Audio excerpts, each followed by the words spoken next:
Okay, I call the April 17, 2018 special council meeting to order. Flag salute. Councilor Nuttall, please. I pledge allegiance to the flag of the United States of America and to the republic for which it stands, one nation, under God, indivisible, with liberty and justice for all. Thank you. Roll call. Silent roll call has been taken and a quorum is present. Okay, there are no minutes. Petitions, communications, citizens' requests. Is there anyone that would like to discuss an item that is not on the agenda? If so, please come forward. Okay, moving right along, Council President, just very quickly, at our last meeting, Ms. Devana came and talked about the spring cleanup, and so I sent an email out to all of you that said after that, Bill and Patty had done some homework for me, and as a council on September 5th, 2017, we approved to stop doing that process. I think, so two of you weren't here during that time, but the rest of the council voted. So after that, I had a meeting with Bill, Dave Russell, and John last week to discuss if there's anything we can do. And we came to the conclusion that we will have phone numbers at City Hall for Irene and phone numbers for Public Works. So if someone calls that is unable to get their items down to the location, we will give them these phone numbers of people that they can call and work out an arrangement to get that done. Is it going to be in the paper? I will put in the Penobscot Times. We'll put in the Times. But so we have made arrangements that way. Okay. All right. Nothing else from me. Standing committees. City councilors. Nope. City attorney. Special committee, city manager. No, just to say that obviously this is the first of a few of these that'll be coming up as far as dealing with budgets. So kind of become a ongoing mission here until the end of June.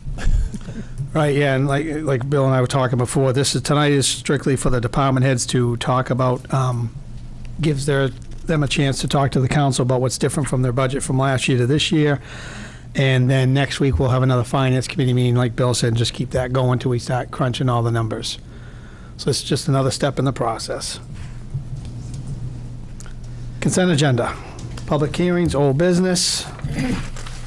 New business, one item. The city council will consider accepting an after deadline redemption on foreclosed property for Luann Clark, located at 14 Howard Street, for payment of real estate taxes and sewer fees in the total amount of $8,127.56. Councilor Nuttall, please. Resolve, the Old Town City Council hereby accepts an after deadline redemption on foreclosed property for Luann Clark, located at 14 Howard Street, for payment of 2015 through 2017 sewer fees in the amount of $1,247.36 and 2017-2018 RE taxes in the amount of $6,730.20 plus $150 late redemption fee for a total amount of $8,127.56, which includes interest and lien costs, and further authorize the city manager to execute a municipal quitclaim deed. Okay, is there a second? Second. Shirley, discussion? All set with us, Danielle? Okay. All in favor? Opposed, none, so 6-0. Okay, that is it for that. Is a motion to adjourn, please? So moved. Is there a second? Second. John. All in favor? None opposed? And it is 4:34.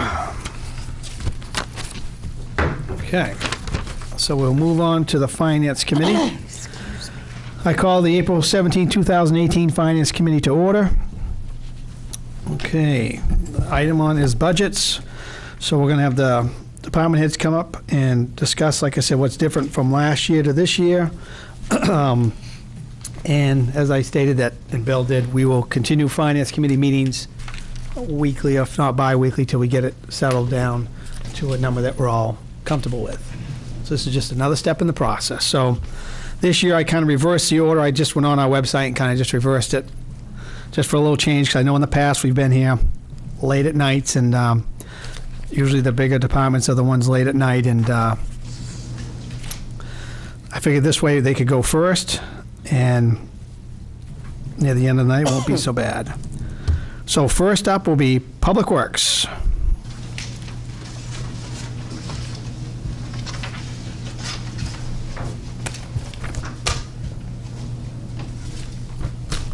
Good afternoon, sir. Good evening. Seems like yesterday I did this, but it was 8 years ago the first time I did it. So we're going to discuss basically what's new. Yes, please. What's new for me, because I have several different budgets that I manage, and this year I've got street lighting. I say street lighting, I take that back. Traffic signals, specifically. With all the trouble that we've had recently with the traffic signals, really the state funding with the engineering type work that needs to go forward and the funding sources being more on the public works side of things, it only made sense that I interject myself a little bit. So, John, who was it? Who had that before you? public safety, Okay. which is really not the norm across the state. Okay. Typically, the cops are really good at observing things and reporting things. We're good at fixing things. So it only made Right. sense that the transition happened. Yep. So I don't have a whole lot to say about it other than trying to sort out what we've got, what the annual maintenance costs are, how it's been done in the past, what it's going to take to move forward. So I don't really have a number in place. I have a capital number in the capital budget, but an actual maintenance number, Okay. we're sorting through that. Okay. Public Works, really, we were trying to stick to across the board in all the budgets, trying to stick to the 3% increase as prescribed, with a few differences. In Public Works specifically, I had asked for a number. Woodland Avenue, if you all remember, we have an ongoing contract right now for the engineering plan that was funded in this current year's budget. I Yes. expect to see it by end of June or maybe mid-June, so at least I'll have something. So I was looking for some funds to execute some part of that plan. Okay. So the end of June, that study should be done? Yeah, if not before. Okay.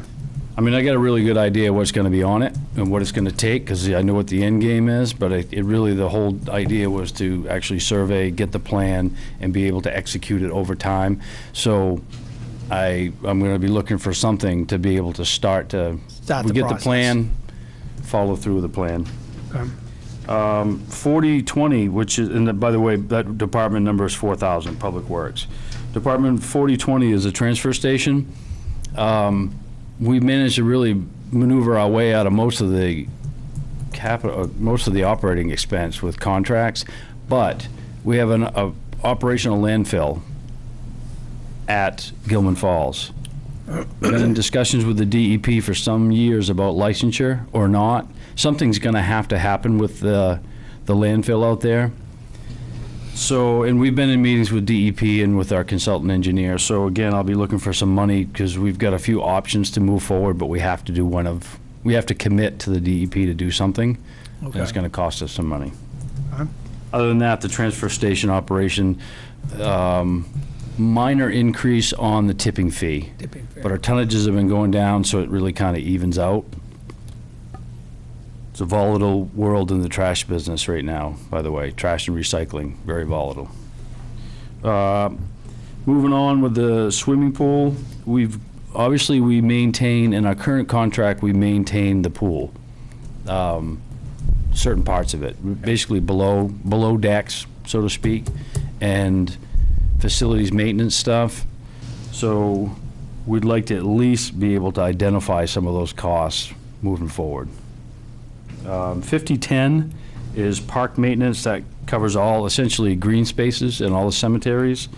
Be looking for some additional funds there because the grub thing that's been going on, that's an annual thing. Yeah. We funded it the year before. We've got an application scheduled for this year. You either do it or you don't. Right. So that's an annual increase in operational costs that we really weren't planning on, but got to kill grubs. Yep.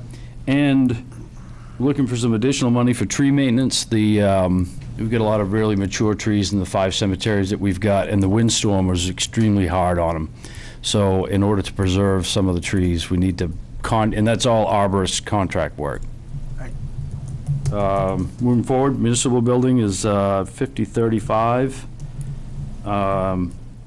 And looking for some additional monies this year for some engineering services. I know Public Works specifically has got some serious structural issues that are starting to show themselves. Exposed rebar and structural columns, you know, and that building was built in '69, I think. It's extremely rugged, but it's starting to show its age, and it's not like we can just go patch it up. We need an evaluation. So much like we had done with the public safety building, we hired professionals to come in, take a look at it, give us a prescription for what has to happen. Okay. So I'll be looking for some additional monies for that to not only get the review, but to, you know, put some work in place there. Yep. Capital-wise,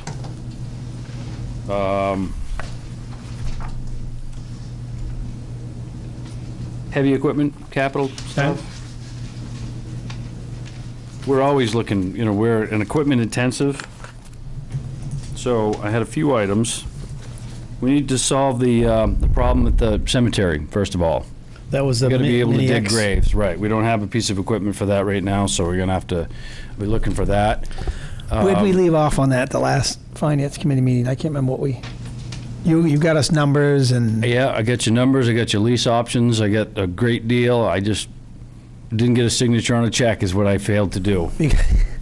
because I know John did say that we had to do that in April because of, with a ground thawing, so I Well, I've got 13 services to conduct Okay. shortly. And I had to make arrangements to rent a piece of equipment. okay. So, I mean, that'll cover us for a month. It's your choice. I mean, obviously, the rental thing is extremely expensive in the long term. Yeah, because I just can't remember at the last meeting what we talked about. I thought we were leaning towards, or almost was saying the lease to buy. I thought that's what we were leaning towards. Yeah, we were gonna bring that back and finalize that, but Okay, so maybe this next month we can do that. yeah, I mean, you know, you've got, if you wanted to buy that or lease it, either one, I mean, there's money in heavy equipment reserve to do that.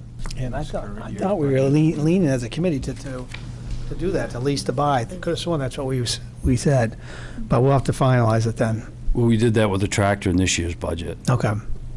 So, I mean, I brought the options forward, but anyways, it was on my heavy Yep. capital equipment.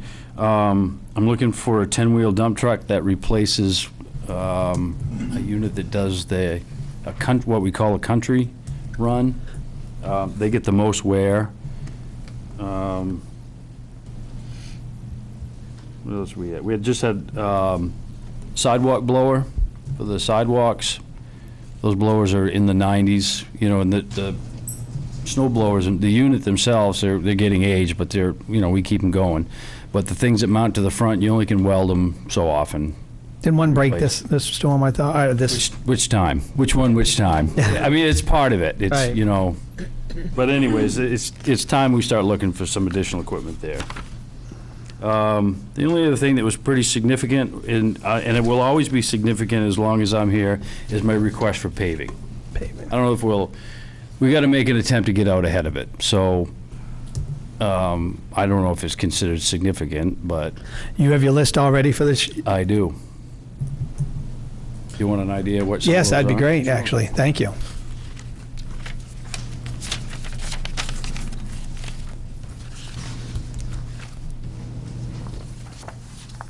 Paving, so, Oh, wait a minute. Here it is.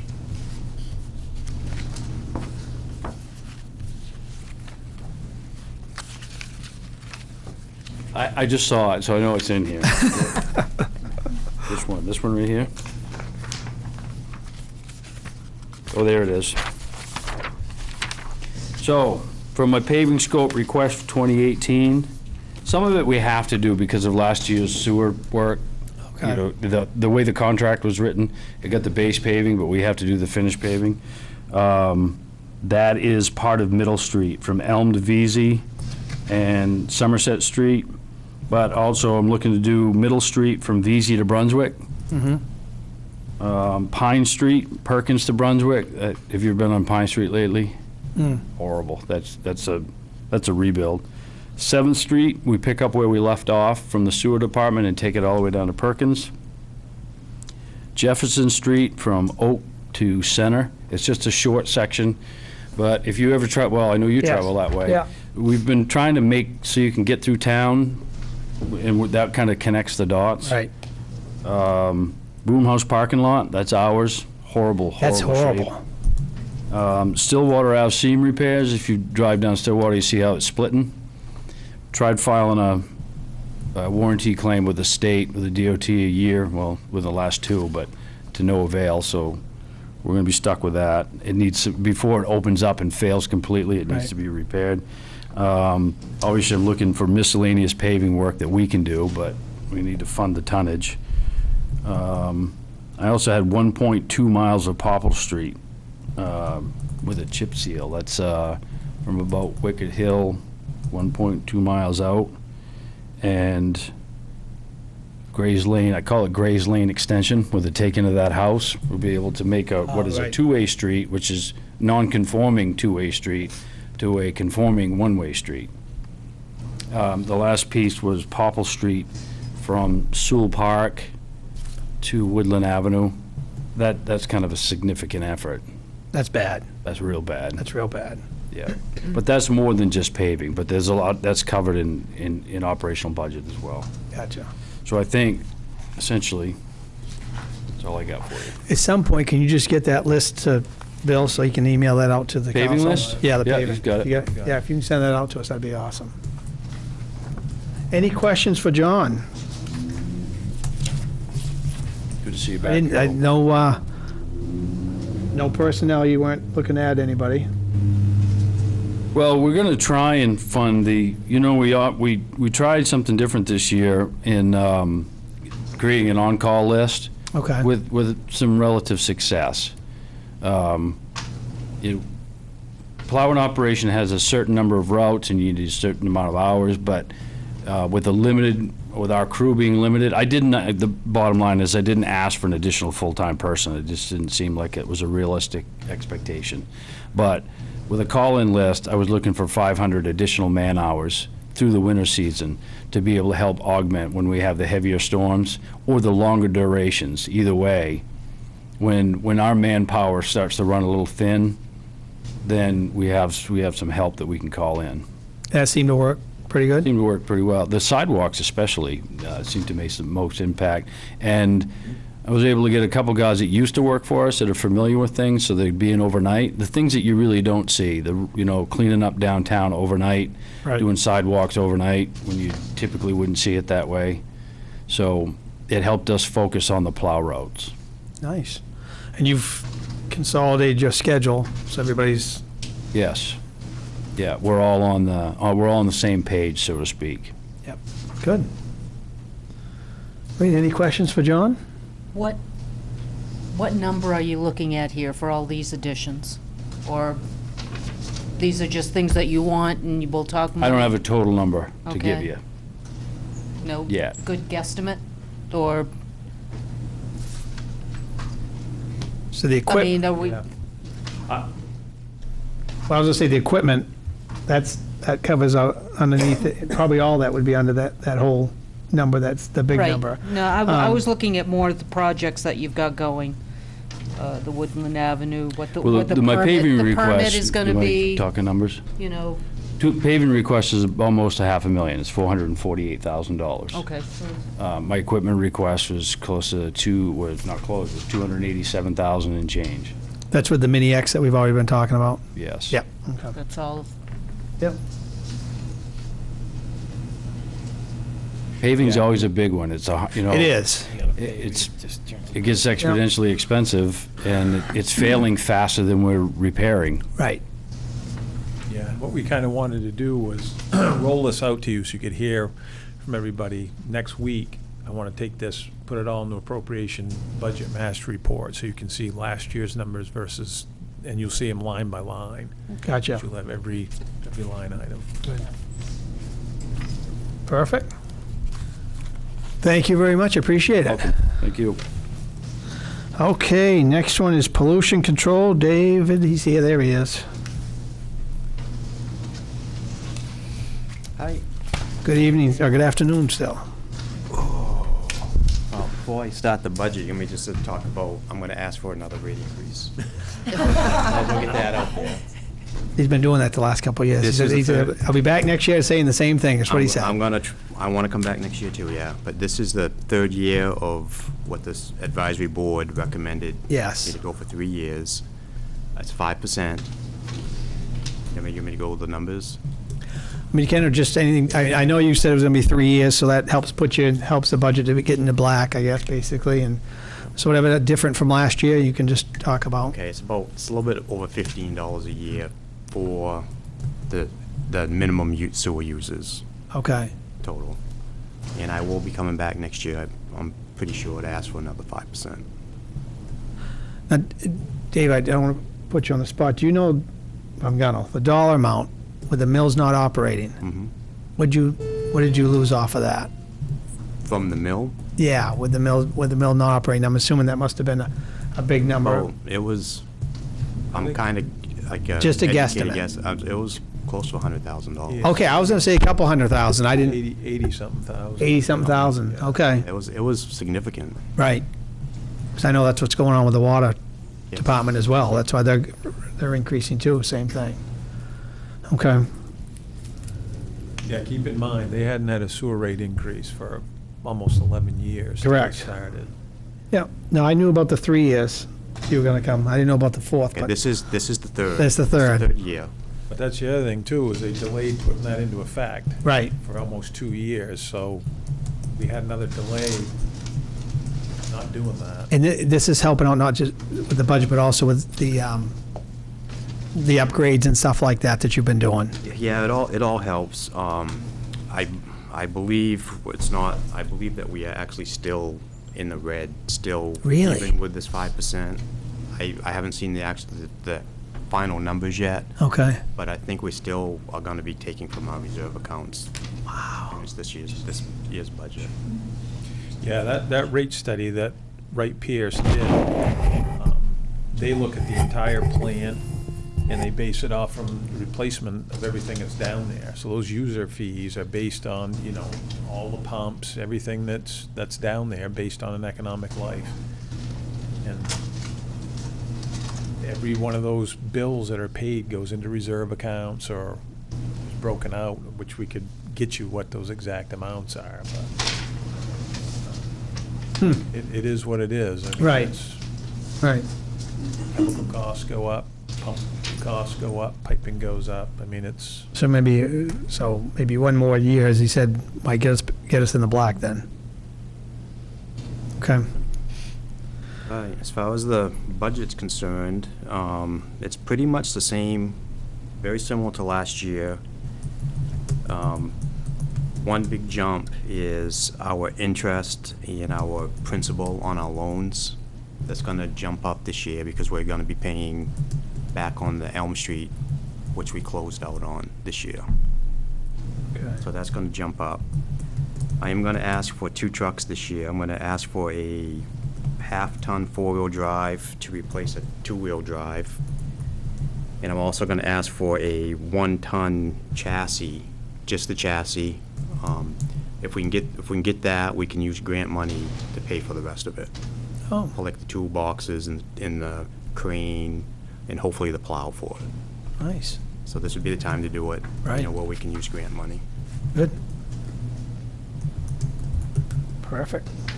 And then, as an extension to the pump station project, we want to put 3 other pump stations on our computer system.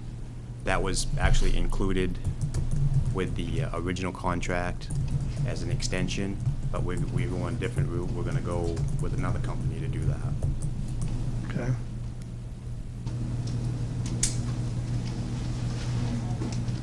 That, is it grant or what? That's grant money as well? That would be grant money. Okay. Good.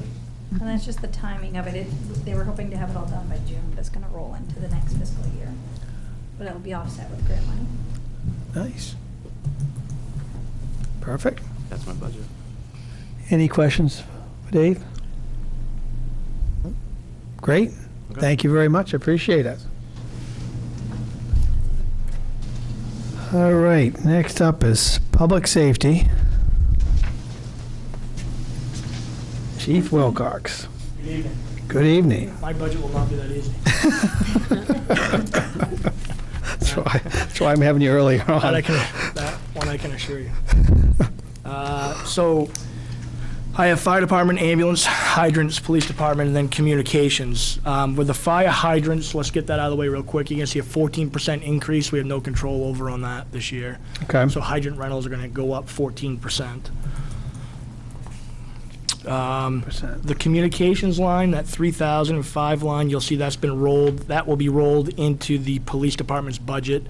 So that will no longer be a line item budget. The police department's budget will absorb that as we move forward from this point. The fire department, so you're going to see this year you're receiving a new engine that's coming in that you're going to have to start making lease payments on as of this year. That truck should be completed within, it's going to the showroom floor to be inspected in 3 weeks, excuse me. So we should take ownership of that by the end of May, I'm going to guess. Okay. May, maybe June, depending on the holdup that you have in the state. There are a couple things that have to be put onto that in the state of Maine, so there may be a little bit of a slowdown on that. So you're going to take on that. In capital, what you're going to see is... That was a $80,000, $88,000 payment For 7 years. for 7 years, okay? So when I got into the fire department, started to look at the communities in which we're contracted in. So we're contracted in 6 other communities to provide EMS work. We're contracted in 1 community to provide EMS and fire suppression. So we went back and I started looking at from 2015 up to currently where we are and the call volumes in those communities, and they're really taxing your fire department. They're taxing your EMS services. They're taxing your fire department. We spend a lot of time out of town in other communities providing a service. We do recoup some finances from those other communities, but what I would tell you is that it's not per capita what we should be collecting. And with that comes additional calls. So just for an example, in 2017, the ambulance provided 2,057 calls, just our ambulance service. They're on track to do over 3,000 right now this year. So what does that mean when you break it down to the lowest level in the fire department is we're missing out on training. So we're not getting trainings completed that we need to. I met today with the deputy chief, and we're behind on some boat training. We're behind on confined space, ropes training. There's all kinds of trainings that we should be up to speed on, and we're just not because we're not having the time to do that. So, and we're giving away each year. So in 2017, we gave away 113 calls to Orono. So if you're looking at that from financially as what you're making, about $1,000, roughly in that ballpark, $1,000 per call that you bill out, you're giving away that money to Orono because they get the transports. So the thought on this is we're falling behind on training in the fire department. We're working our folks a lot, and in order for mandatory trainings, they are a union shop. They do have contract in place, and for mandatory trainings, we have to post anything 45 days in advance. So training gets pretty difficult to force people in, and they're working quite a bit as it is already. So what I went with when you're looking at additional staffing is I asked that be brought up to 3 more people, 1 additional person per crew.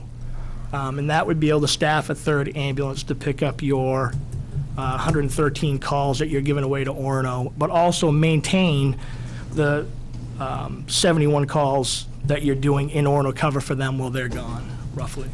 So we're not going to give away 113 calls. We're going to pick those calls up. We're also going to be able to staff that 3rd ambulance with some revenue. And what we're hoping to be able to do is with that individual, when the tones go off, not half of your crew is going away to answer a call where they could be gone for 2 hours or 3 hours. You're going to have enough people back to continue on with the training that they can do on shift. So that was one of the requests, was the additional people with that as well. We currently have a third ambulance. I don't know if you're aware of that or not. We have a third ambulance that's in Bradley at that station. We would look at the cost just to restock that, and some of that can be done through a lease program that we have had in the past to do that. So that was one of the things that we're looking at on the fire side of the house. You'll also see in the fire department, when you're looking at where we're going for increases, our turnout gear is coming to the end of life. A lot of the equipment for the fire department was purchased after 9/11. There are a lot of federal grants that are available at that point in time. Those grants are starting to dwindle away, and we're not as successful getting money for grants to purchase big-ticket items as we were when we were closer to 9/11. So their turnout gears is starting to get beyond the life expectancy, and the approval dates are about a 10-year item, and you're starting to see those go. You're seeing the Scott Air Pack bottles are going to have to be replaced. So all of this that was taken advantage of for grants, which was great, there just replacement plan wasn't there to look at it, and we're coming up on the end of life of this stuff that's going to have to be replaced. So you'll see, like, we've increased some clothing lines to cover the cost of turnout gear for new employees when they come on, and to bring people up to speed as to where they should be on clothing as well. You're going to see an increase in pub ed this year that we've asked for some money in. Utilities, we've split that up a little bit different between police, fire, and ambulance to show the actual, to reflect the actual usage of utilities. So for both sides of that house, you'll see an increase in utilities. That's going to reflect actually what it costs to, heat, provide light, cool. We're going to increase travel expenses. Going to start sending people away to training and actually cover that cost for them as they go. I think that's real important to have well-trained people on both sides, considering that public safety is one of your highest liability departments in the city. I think it's important that we train them the right way so we don't get into a failure to train issue. Our contract services, you'll see, have gone up a little bit. You're going to notice that we started to do some psychological evaluations on new hires. I think that it was important with all that people see today in the world that we're making sure that they are mentally fit to deal with that they need to see. So that's been an added increase for us as well. On the ambulance side, we have new employees that are not current paramedics, so we're going to have to send them away to medic school, so you'll see an increase in training. Ambulance supplies, you'll notice there's a line that hasn't been increased for several times around. To restock ambulance calls is very expensive, and you're going to see a true reflection in that increase to show. Gas, oil, and lube, you're going to see a true reflection on what that cost as well. There'll be an increase there. So that would be the police and fire side of the house. So, couple of things. The grants. So like you said, we were able to get grants back. Yes. Back in the day.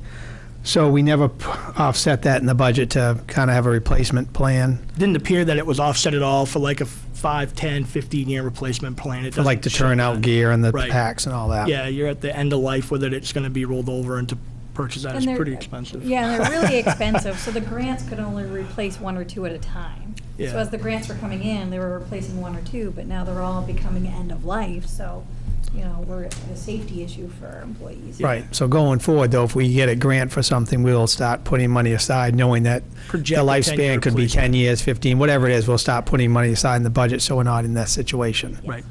Okay. What was the other thing that you said? The ambulance, yes, I think that's something that, this is just our first run at all this. We'll all have to talk about it and see what we can do, because I do know we had a third one over there, but you got to look at what the revenue is compared to what, to offset the cost. But Absolutely. it definitely, you and Bill had brought this up to me weeks ago, that it's getting to a safety concern that when our people don't have time to train, that's a It is. problem. It is, and the ambulance calls take a lot of time, and these Right. folks are out of town for, an hour, if it's local, sometimes 2 hours, and depending on where they are, they may actually have to transport to Lincoln because it's closer to go there than it is to backtrack to Bangor. So, Right.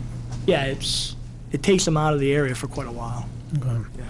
So fire side was 3 employees, police side, I didn't hear, there's nothing on the I police. haven't gone there yet, but I'm Because we, Do you want the whole thing, or do you want to? No, that's fine. So that's fine. So that was fire, basically. That was fire and Okay. ambulance, yeah. Any questions on that for Chief, on fire and ambulance? All right, let's go to police. So on the police side, I told you last year I was coming for 2 cars this year, so I'll be back for 2 vehicles. For the past 2 years, we've purchased one. We've put in a pretty good rotation. I think we've cut down on mileage quite a bit. So this year I'll be looking at 2. Looking for increased staffing levels at 2 on the police side. I'd like to, with that would be a promotion to a detective sergeant. Our detective's office is getting inundated with child abuse cases that are tying up a lot of time. The drug cases are still coming in on a very, very regular basis. That is becoming a very busy office for the detectives. We've seen some increase in some residential burglaries daytimes, and so they're getting hit pretty good, on top of one that's assigned to evidence room management and property, and the other that's assigned to court work. They're still both carrying caseloads. Yeah. Do you have 2 now? I have 2 now, yeah. Okay. Yep, I have 2 now. We also rely on them for background checks, for not only for us, but for any department in the city that wishes to be more involved background. They can do that for them. So they've been doing backgrounds for both the police and fire side of the house. And we're getting bogged down pretty good in that office. I'm also preparing for the day that Mr. Gray comes to town, as well as when we look at any other development that may take place in the city. Law enforcement's a year away before you can be certified to be on the road. So by the time you've done your field training and your academy, depending on when you can fall to get people into the academy, it's about a year out. I would like to mention that is also the same on the fire side of the house, which I've recently learned that with some new employees over there, they're actually more handcuffed than law enforcement is on the fire side, if I can just digress for half a second. And that is, they have one training supervisor and trying to get people through. There's no standard FTO program, if you would say. In law enforcement, there's a 420-hour field training program. They're assigned to that officer for 420 hours if they meet that time frame. In the fire side, it's not as much. It's fast-paced. It's a little bit fast-moving to try to get them through a week to get them to where they think they need to be. Then they go to shift, and they get trained on shift by different people. By the time they're through medic school, which they have to be a paramedic within 5 years per contract, A1 school, medic school, and then if they don't have Fire 1, Fire 2, you're about a year out for them as well. So just so you know, it takes a while to get people trained and get them out there for to be ready to be the best that they can be to not face liability issues. Back to the police side of the house. So we're talking about if Alex comes to town, what that's going to look like. I've been to council and executive sessions. I've explained those concerns, and I would say that we can talk about shutting down Main Street at 1 o'clock in the morning and pushing people out, but it takes resources to do that. And right. While he's here, it doesn't stop everything else that we've already dealt with that's continuing to go on. So that would be where I'm going with that. I can go further into that if needed.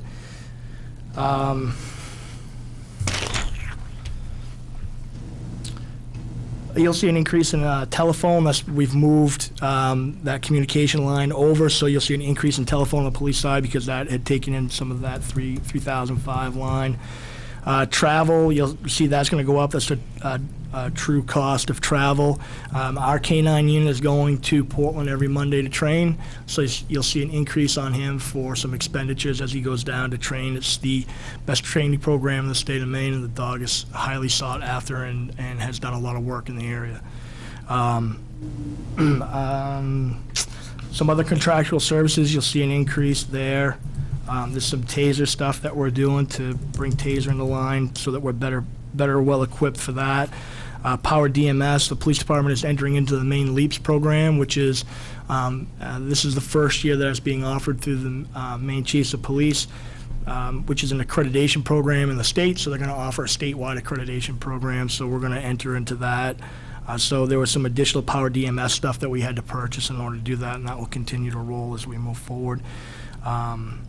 Office supplies, you'll see an increase. Gas, oil, and lube will be a true reflection. You'll see some tires in there at this point in time. And then some public safety supply. That's going to roll in some ammunition that is going to show a true reflection of there as well. So that's where I'm at on the police side. Side, true reflection. Any questions for Chief? Reflection. No. Thank you. Appreciate it. All right, doing very good here. Next up is the library.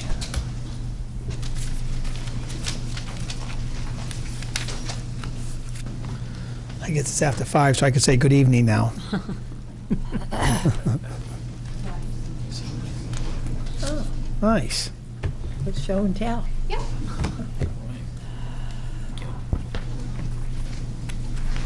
Thank you.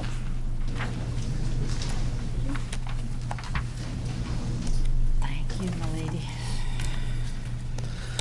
Okay.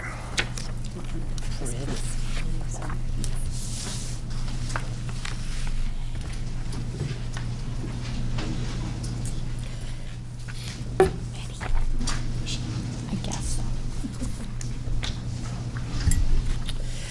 so. Okay. All right. So I just wanted to kind of give you a snapshot a little bit here. Like everyone else, we're seeing some of the very similar increases in our wages and health and dental and so on. But if you look in your packet, I just happened to get an email today from somebody that I thought was a really sweet message, and I stuck that in there. Thought you'd like to see that. But our snapshot for this last year, we're seeing some major increases in our program attendance and the types of programming that we're offering. We're doing very well. Good. It's been a great year. We had a great Tuesday forum today. We're seeing those luncheons explode. We're serving 40 to 50 people a month. Wow. And then we have a whole list of waiting list people that come after the lunch has been served to hear the program. So that's been great.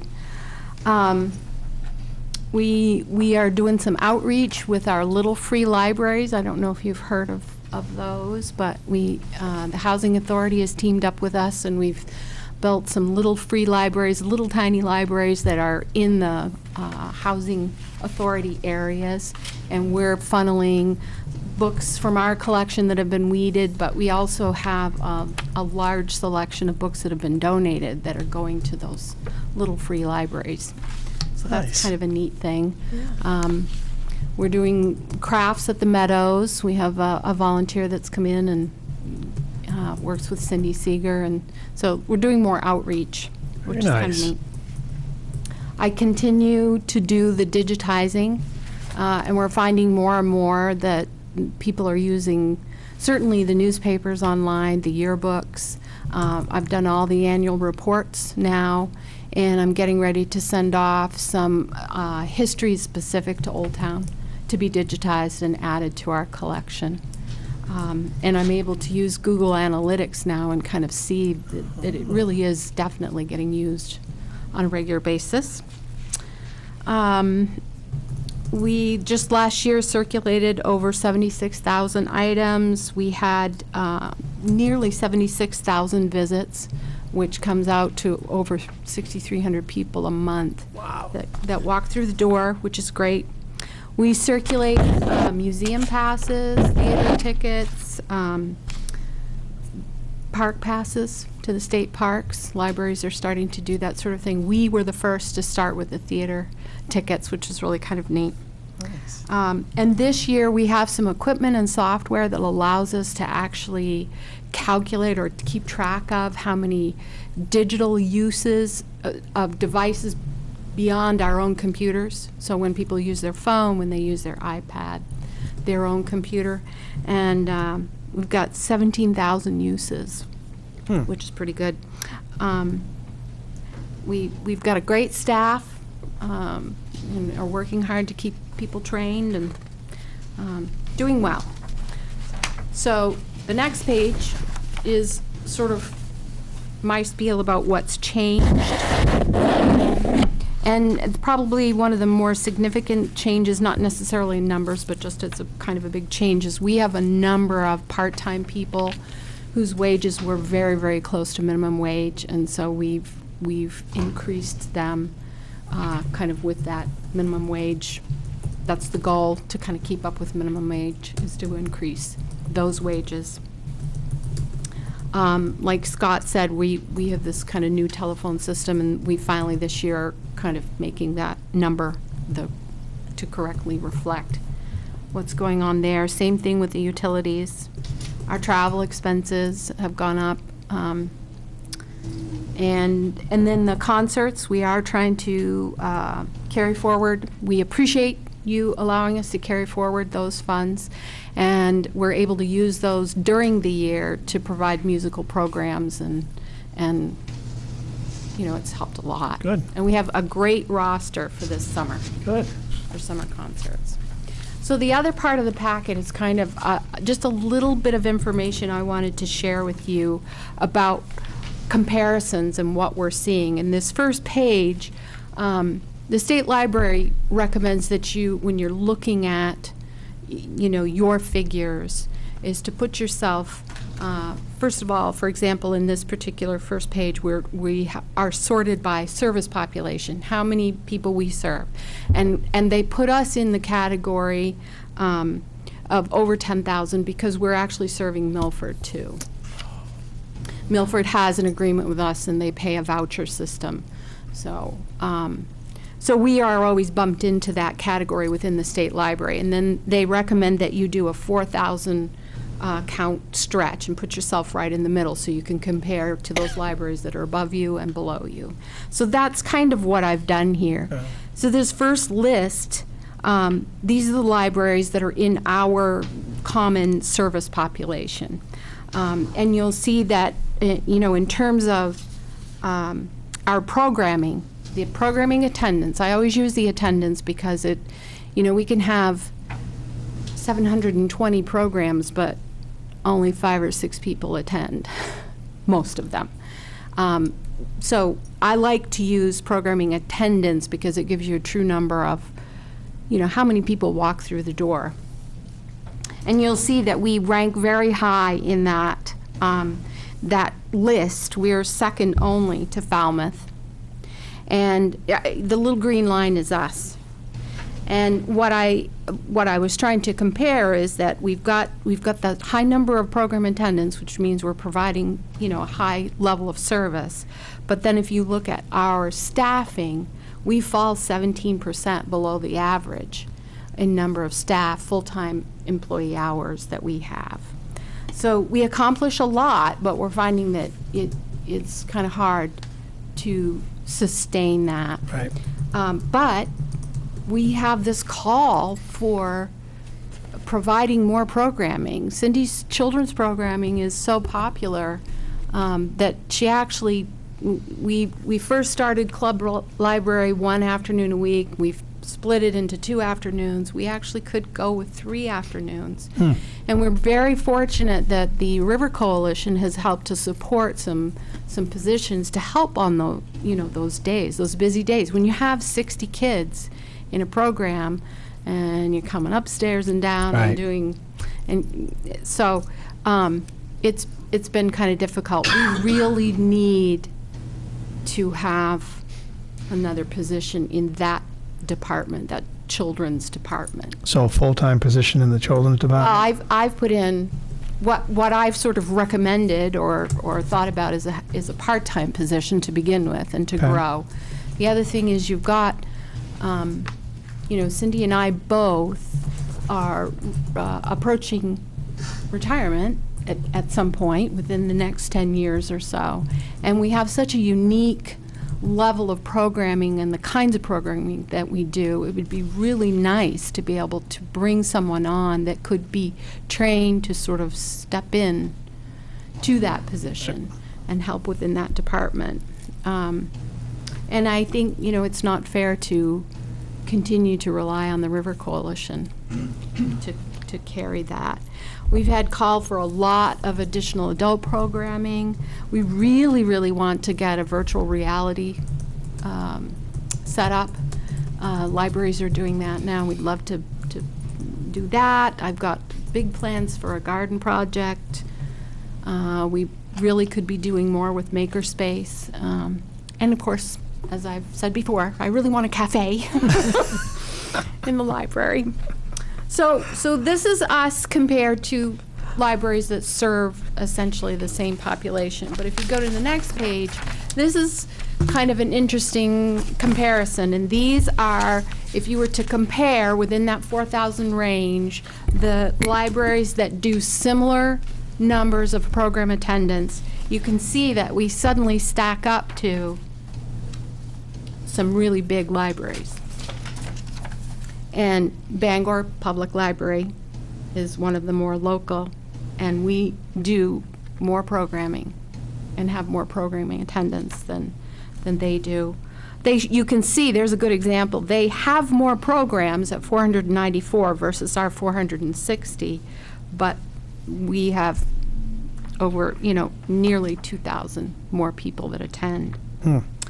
So when you do it this way, which I realize is not necessarily a fair way to look at this, but it's significant, our employee numbers fall 56% below what these other libraries are doing. So On the program, Cindy, do we, I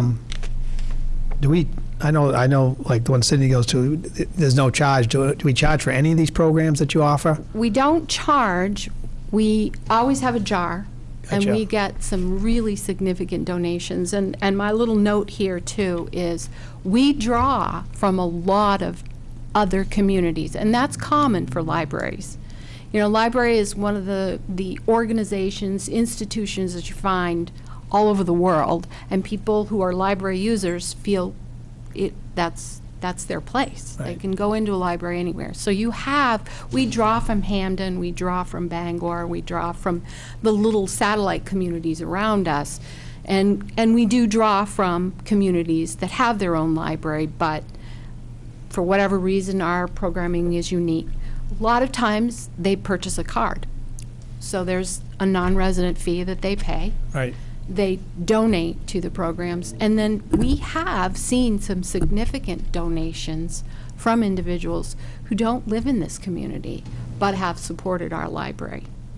And So that's kind of what libraries are all about anyway. We share materials, patrons. No, that was my second question you answered. I didn't know if it was strictly Old Town and Milford people that go to the programs, but it's everybody. Oh yeah, we see It's all over. all over. Good. Yep. So then the little picture that has the two graphs on it, you can see that we've seen actually a decrease in the number of staff hours, especially from 2008 to present. We've got over a 13% drop in staffing. The most significant, of course, was several years ago when we lost 2 full-time positions. And the second graph that shows the program attendance shows real significant drop, and that is attributed to a couple of things. One, the loss of people and us having to cut back on the programming that we did. We also have a staff member that's had some significant illness and had to be gone for long periods of time. She happens to be, a major programmer, and we don't have the staff to take over and do toddler time and story hour. I mean, I was doing some of that as a former children's librarian. I was doing some of that, but I couldn't sustain for long periods of time. So that's another reason why we really need a position, in that department. And what I've been proposing, or would like to have proposed, was a community services librarian position that would be part-time in the children's area, and then part-time working on all kinds of programming, not just children's programming, but helping with that, helping with marketing, and so on. And then the other part of that was to try to get back one of those full-time positions that we Positions. lost in circulation. We have that need within at the circulation desk. We kind of have multiple functions, and at the circulation desk, what we would like to do, we have an individual whose position was cut. She's remained with us at 29 and a half hours, and it would have been nice to put her back to full-time. And the goal, was to, as I said, she's a circulation specialist, and it'd be nice to keep it there. So you see one of the significant numbers is 2016 to 2017. There's over 100% increase in programming numbers and attendance, and some of that is attributed to the fact that we have worked the schedules and so on so that the children's librarian can get back into the school. She actually visits the school one day a week, and that is a really, really important part of her position, because she not only meets the kids that then come to our programming after school and in the summer and so on, but she meets the kids that don't typically have the opportunity to come to the library. So they do have then some education about a public library. So that's a very, very important role, and that was one of the first things I did when I came here, was to pull that person off the desk, off weekends, off night work, and she focuses all of her time on children's services. And that's part of that position. And we've made it possible for her to go back into the school now. So that's part of that jump. It's Gotcha. not all of it. A lot of it is our adult programming too. But so the page with all the little circles on it kind of shows you, like in circulation, I'd like to add, it's about 8 hours, but it's also benefits that you would add to this person, so that we could add to the circulation desk, possibly add some service hours. We're seeing a request for, being able to open earlier, potentially during the day, maybe open longer on Saturdays. It used to be that we did Saturdays just partially through the year, and we did not do Saturdays during the summertime. But for the last few years, we've stayed open year-round on Saturdays, and it's been great. Even during the summer? Oh, yeah. Yep. Even during the summer. We have a lot of numbers. Good. And then under programming, again, it would be that we look at that community services position, and if it could be part-time children's and then part-time, it'd be a full-time position, but could be sort of across the board. That would really help us a lot. So that's kind of what I look at as strategic planning, looking forward. This is really the goal. Because we have kind of hit a brick wall, and it's difficult to move forward and do more programming without the help. It's rough. I found out last week that our caterer for today was not going to be able to help us, and Cassandra can attest to this. I was in a bad place over that, because it comes down to us. We have to go to Sam's Club. We've got to make the meal. We've got to, Wow. do the plates, because this is how we do it. We serve up every plate and serve it. So it was going to be rough, and Cassandra, she came through. She found a wonderful caterer. So we had a great meal, very good meal. And it was good, because we had a staff member that was unable to be there today. She's an integral part of that whole program. It takes multiples of us, numbers of us, to do a Tuesday Forum luncheon. When you serve 50 people, it's a lot. It's a big program. So I also gave you a little sheet of fun facts, and thought you might want to read through those at some point.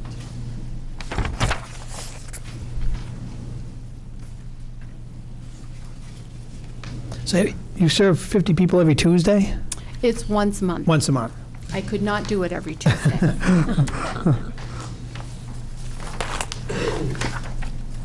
That's great. Any questions for Cindy? No? Great job. Great job, yes, Thank you very very nice. much. Appreciate it. Very nice job. Do we want to take a few-minute break, or are we all set? All set? City manager? I don't have nearly as much nice report. interesting things in my. I was just going to say, you got a pass out or anything? No. Or any of them. That's pretty boring, actually. As far as my actual budget, I don't have any changes in it for this year. What falls under you, just quickly, Bill, just so everybody knows? Obviously, my actual budget in city manager, got city council. The only thing that could possibly change this year for you folks would be audit services.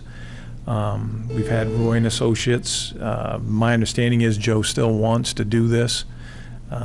His price has been flat the last couple of years, so I'm assuming, I haven't talked to him this year about that, but that's really the only change that would be in there in your side of the budget.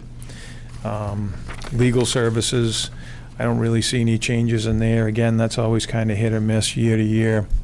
Depends on whatever we have going on, whether that will be up or down. We've had some years where, it's stayed in the $46,000, $48,000 range, and we've had other years when it's spiked to $100,000, depending on What issues we have? what issues we have.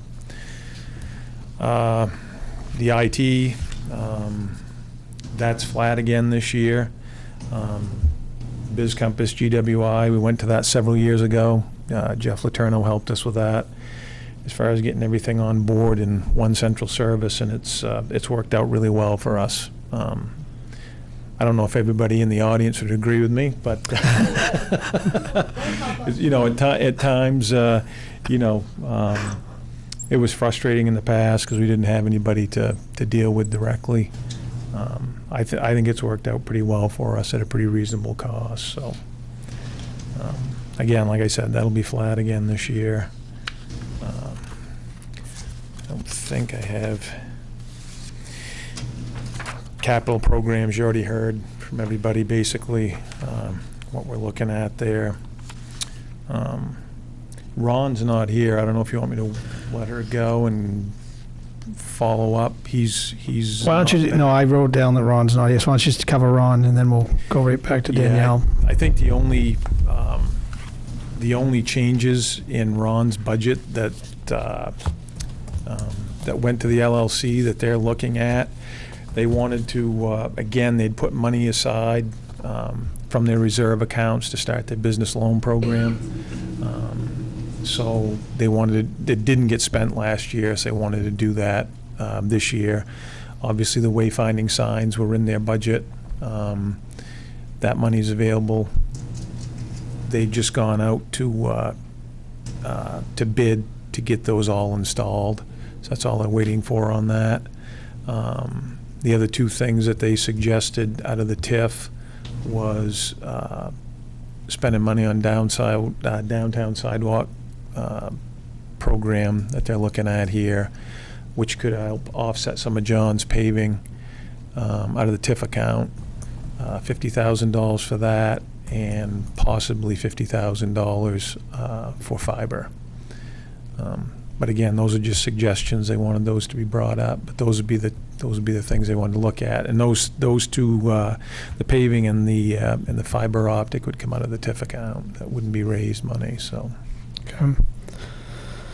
And usually every year he shares with the council a report of what got done over the last year, that type of thing. Yep. So if we can get that from him at some point, you can send it out to us. Yep. And I think Tim and him want to come to the council just to report out. Okay, good. Okay, any questions for Bill for City Manager, Economic Development? Thank you.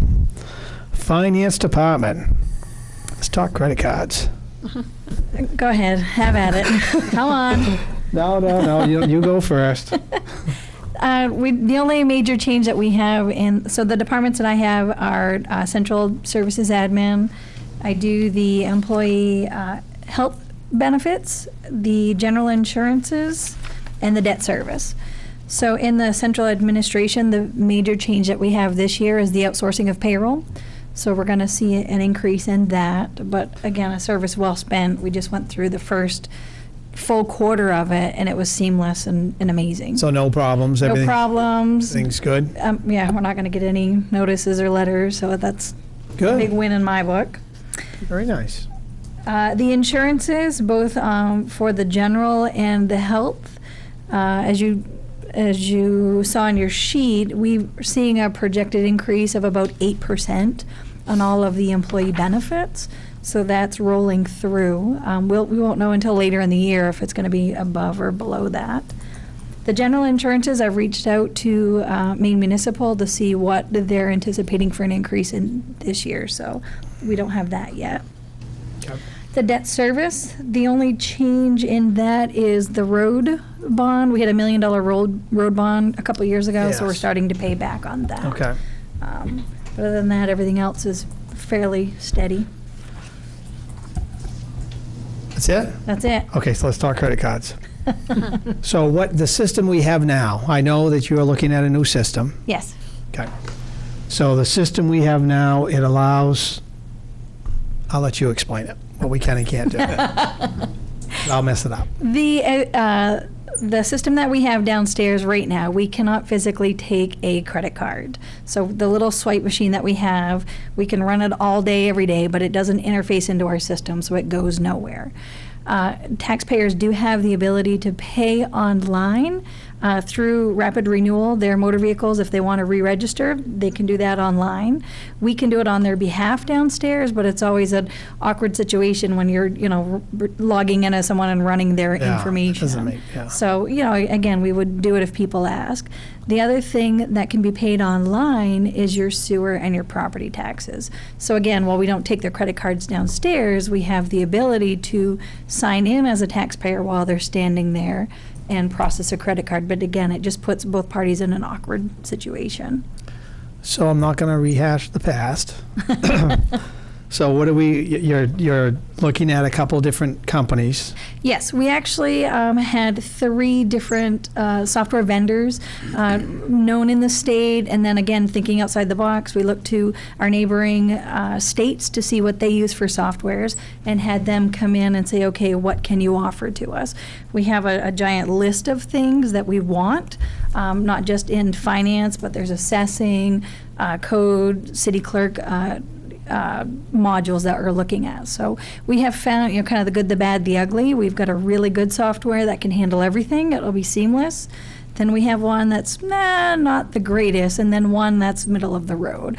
There'd be a couple of add-on modules, but again, they've all agreed that they can interface together. So it would put us in a better situation than we are right now. And that would allow credit cards, everything. All of them would allow for credit cards, in person, online, and actually all of them would expand the online credit card serviceability. A few of them, would offer to pay for your dogs being registered online. If you had to request copies of birth certificate, uncertified copies, you could do that online. So it opens up a lot for us. And this will allow everybody to be on the same page as far as department heads? Yes. Yeah. Okay. Yeah. And again, it would open up, many things for the departments through the budgeting, monthly reporting, and stuff like that. So again, it wouldn't be limited the way we are now. So do we have a price of what the Cadillac version is compared to the? I don't. I gave them until Thursday to get back with me on quotes, because we spent a marathon 3 days and we had different questions for each of them, so they had to go back and price it out for us. But I'm hoping by the end of this week we'll have a very good handle on it. So that being said, if we decide to go forward, when would this be up and running? A good implementation takes 6 to 9 months. And given with the commitment and, tax April 1st, we don't want to hit those dates. So with all going well, it would be nice for that first quarter, January, February of next year, to have a new system up and going. A lot of work between now and then. We'll just do credit cards first. Go on. Okay. Any questions for Danielle? No? Thank you very much. Where are we at here? Code enforcement. Has he got his big plaque with him or anything? What's he got down there? Good evening. Good evening. This will be quick. 1,400 is a code enforcement budget.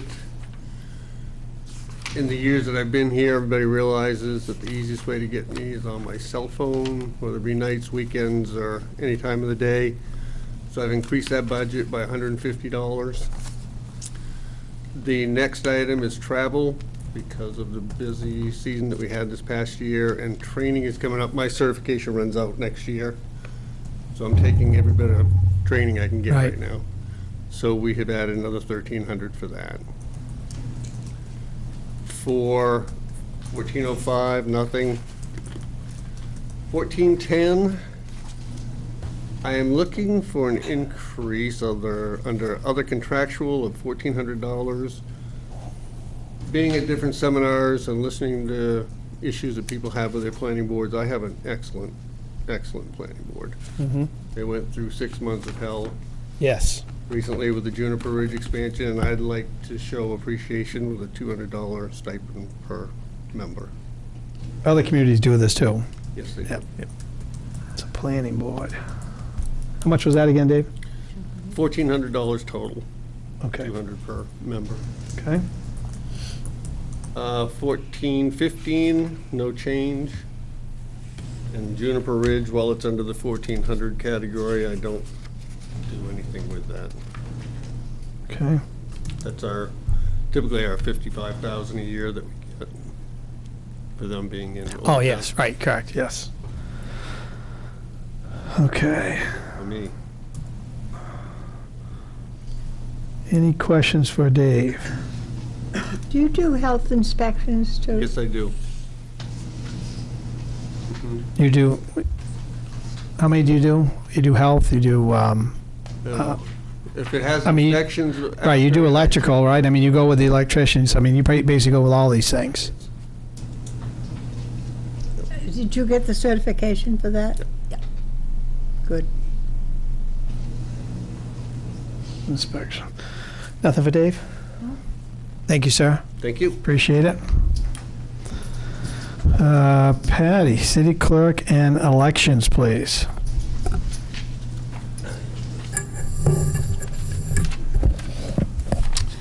All right, you'll notice that, and this isn't where it's going to stay, but there's been an increase in salaries. We're going to be splitting the deputy clerk's position between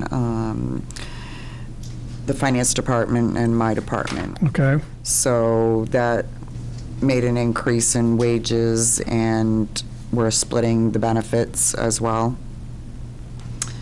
The only other increase, well,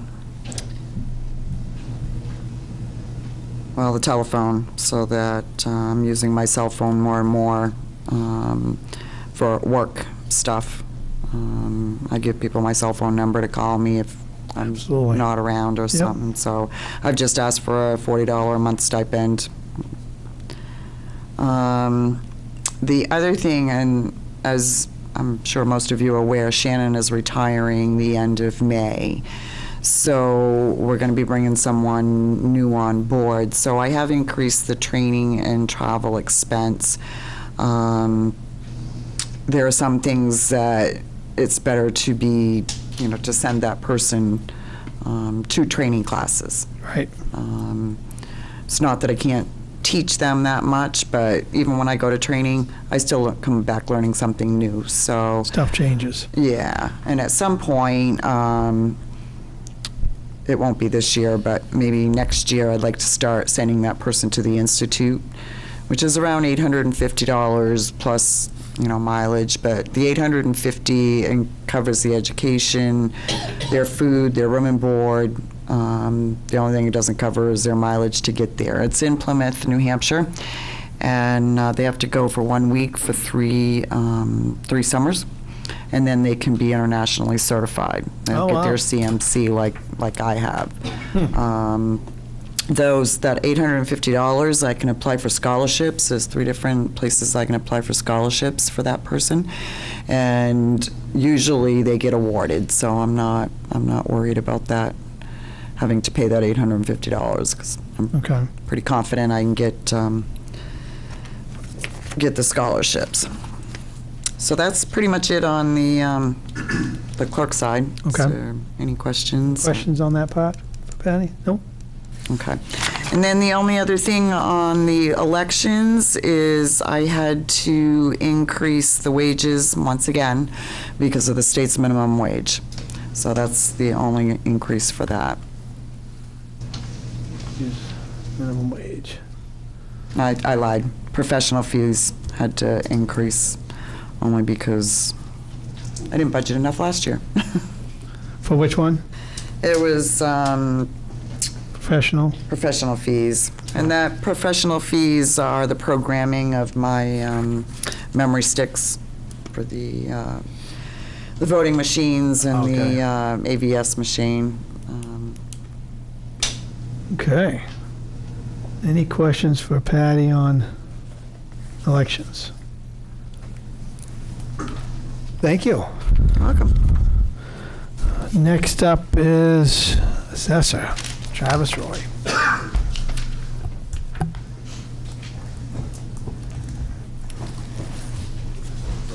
Evening. Good evening. I have two budgets. 1,500 is the assessor's admin. Other than personnel, we have one software change that's required by Trio, which is my assessing software that does all the real estate assessing and personal property assessing for the community. We're required to move to a SQL database from an older version that they're going to stop supporting at some point. So that's a $2,700 increase in software for one-time cost to Yep. do that. We'll be looking to do that sometime late fall, after commitment. After commitment.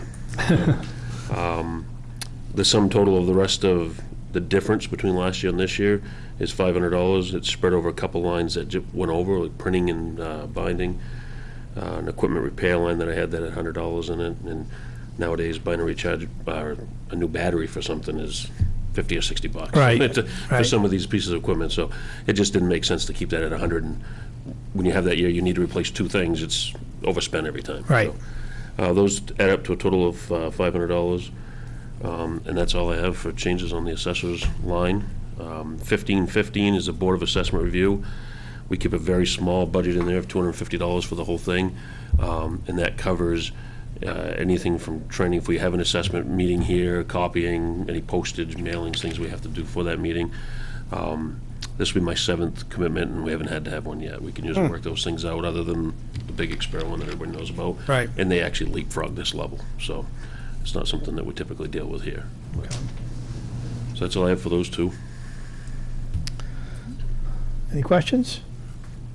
As you said, you're going to be a couple minutes. Sorry, I didn't have any fun facts or anything like that. Didn't start any of my. Now, when it comes to tax, it's not fun at all. No. If I could take 10 more seconds. Explain the, if you could explain the training that you went to. Yes, I just went to a International Association of Assessing Officers. It's an income approach to valuation for commercial buildings. It's pretty timely with things going on with the mill and different developments. Bill and I learned a lot from Bill, but I learned a lot from that hearing with the State Board of Property Tax Review. You get some pretty heavy hitters in there, throwing the income approach around, and capitalization rates and building capitalization rates and land capitalization rates. And this is the step off of getting to the point where you can actually argue that back. So, but, it was very good training. It was in New Hampshire. That was the one you went to for a week? Yes. Yes, okay. Yep. Good. Another thing I wanted to mention is safety. Yes. I don't not necessarily talk about a line item, but I want to publicly thank all these people sitting behind me.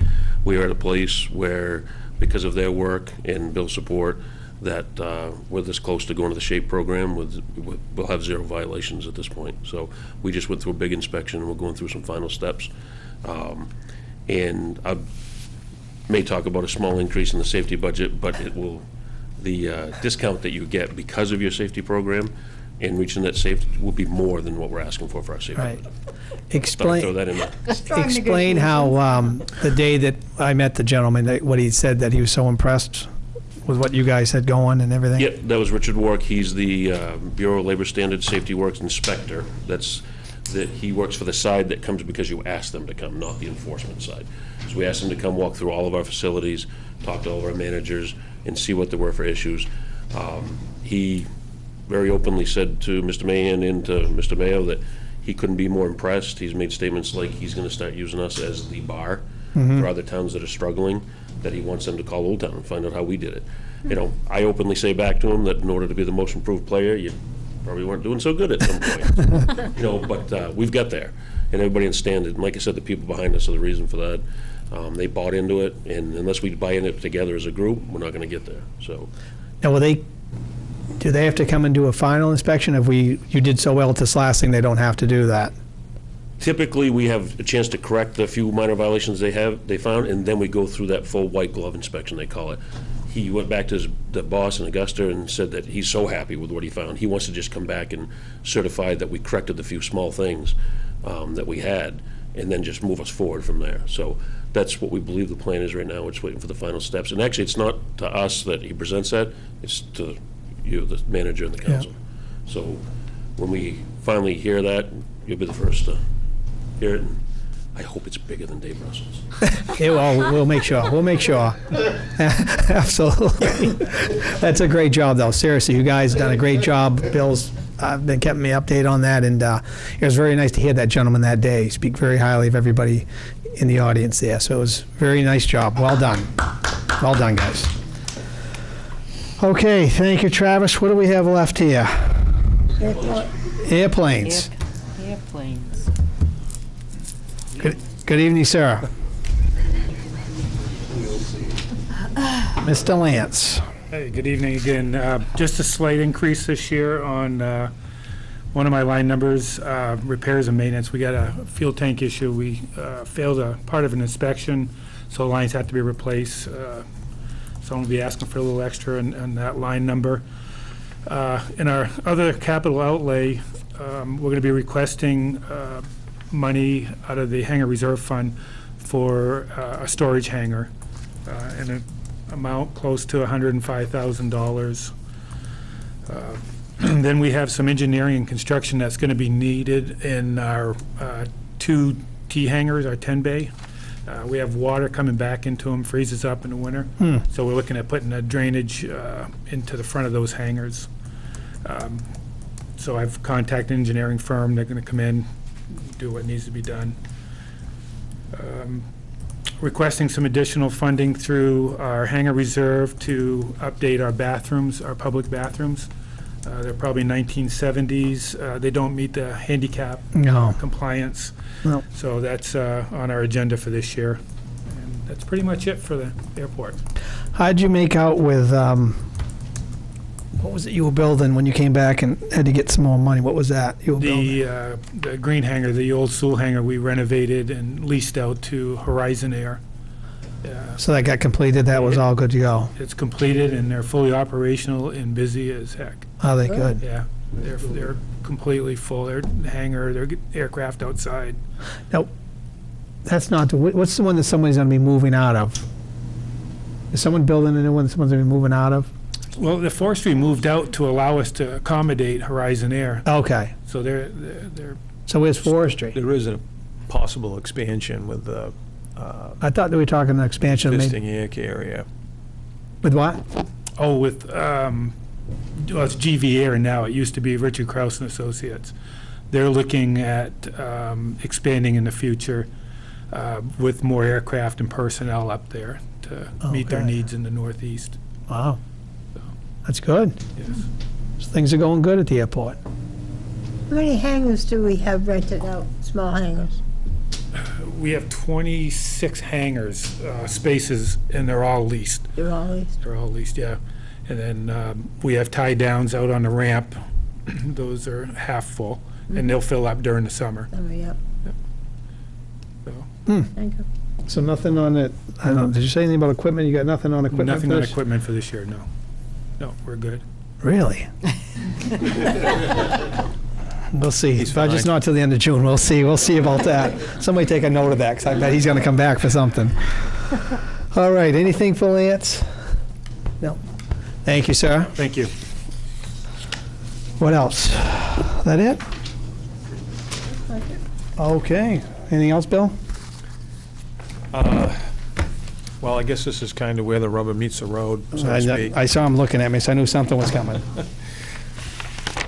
I'm just looking for what you folks, I mean, everybody here obviously has a lot of wants and a lot of needs, but what it comes down to is what type of percentage increase, is the council going to be comfortable with? Because that will really allow, me and department managers to move forward with however we have to move forward.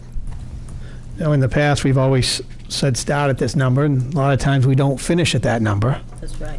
But in the past, we've always, that I can remember, we always had a rule of thumb of 3%. And then you go back and crunch the numbers and let the finance committee and the council know what that looks like. Yep. So I don't know what you guys think, but I think we start there and let them crunch them and see what it looks like. And, like I said, I think at the end of next week, if everybody can do a finance committee meeting, that would be nice to see what it looks like then. If you need another week beyond that, we can do that. But just start at 3%, just see what that looks like. Okay. Does that work for you? Do that. Okay. All right, well. We'll try to run through those, and I don't see any reason why we can't do something towards the end of next week if you want to get together and. Yeah, look at everybody's schedule, see what we can do just for a quick half hour or something. Well, I got to tell you, I don't think we've ever had all the department heads all at once and get done in an hour and a half. This is pretty quick this year. Good move on putting the big ones up first. Say thank you. And plus with some food and stuff like that, it all helped out. Thank you. All right, guys, so at this point, I would, like I said, we're going to continue these meetings on, and then we'll have the 2 public hearings when it's time to actually go over the budgets, and the public can ask questions at that point. But we'll definitely have a few more finance committee meetings. So at this point, I'd like to ask for a motion to adjourn, please. So moved. That'd be Jan. Is there a second? Second. Carol. All those in favor? None opposed? 5:57 p.m. Thank you, everyone.